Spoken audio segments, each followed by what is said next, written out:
Laura Brandenburg from Bridging the Gap, and today I wanted to talk about 3 things that you really should do when you're assigned to a new project as a BA, and you want to get started really quickly and really effectively.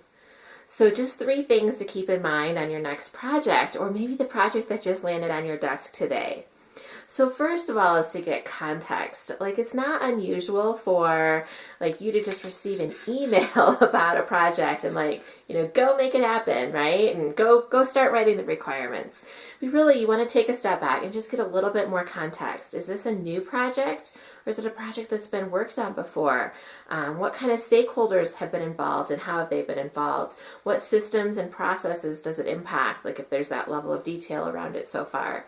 And just kind of what's the context of the team like? So is there a specific methodology that you're supposed to be using, or is that something that you're going to have to come up with from scratch?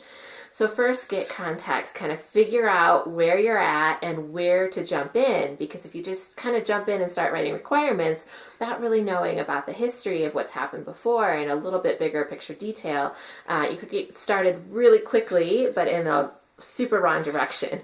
So really quickly, but not really effectively.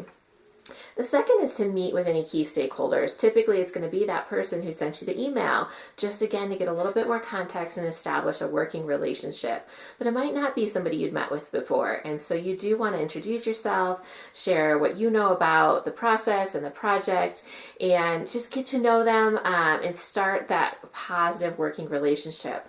And in a lot of projects, it's not just one sponsor that you're responsible for working with. Usually there's a couple of key business stakeholders. So take some time to meet with each of them. And what you really want to be asking about, which is the third thing to do on the start of the new project, is partly the context that we talked about before, but also what are their business objectives. Business objectives is just a fancy word for why are we doing this, right?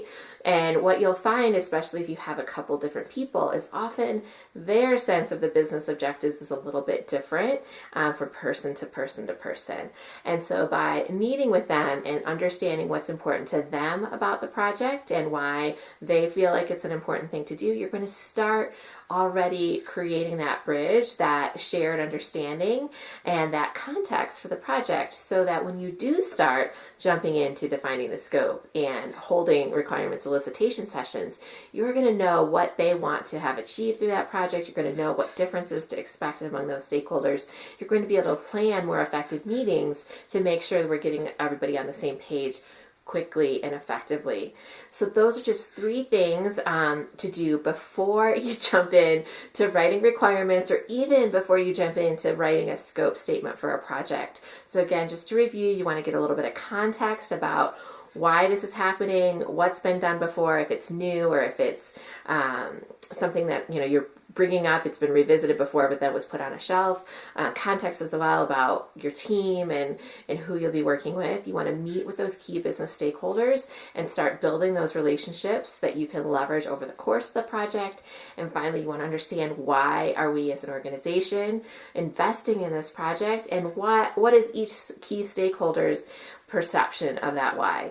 So those are 3 things to do before you jump in and just start writing the requirements. And they're super important, and they will actually, even though they take a little bit of time up front, they're going to help you move more quickly and effectively to getting to the right requirements, to creating meetings that truly get work done, and to really shining in your role as a business analyst. So again, my name is Laura Brandenburg. I'm the creator of Bridging the Gap, and we help mid-career professionals start business analyst careers. And if you'd like to learn more about this, check out my BA Essentials Masterclass.